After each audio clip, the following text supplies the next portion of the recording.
రారండో అమ్మమ్మ ఇంటికి. ఈరోజు అమ్మమ్మ మీకు చికెన్ లివర్, నాటు చికెన్ లివర్ కూర చేసి చూపిస్తాను.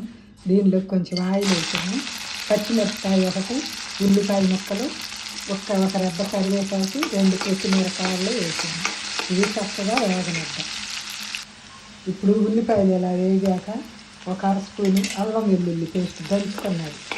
ఇప్పుడు ఫ్రెష్గా దంచుకుంటే బాగుంటుంది. ఇప్పుడు ఇలా వేగిపోయిన అల్లం వెల్లుల్లి ఉల్లిపాయలు దానిలోకి ఒక్క టమాటా ప్యూరీ చేసి తీసుకొచ్చాను. ఇది కూడా దీంట్లో వేసి కొంచెం సేపు వేగనిద్దాం.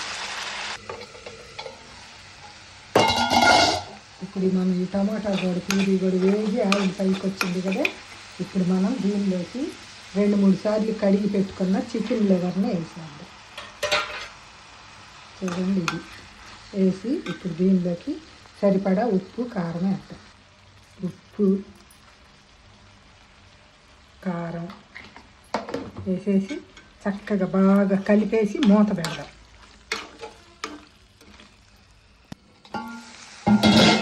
చక్కగా బాగా ఉడికిపోయి ఆయిల్ కూడా పైకి వచ్చింది. ఇప్పుడు కొంచెం గరం మసాలా పౌడర్ వేసి కలిపి 1 నిమిషం నుంచి కొంచెం కొత్తిమీర వేద్దాం.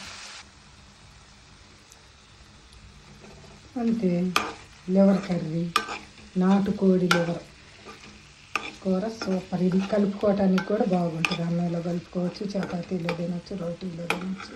నాటు చికెన్ లివర్ ఫ్రై రెడీ.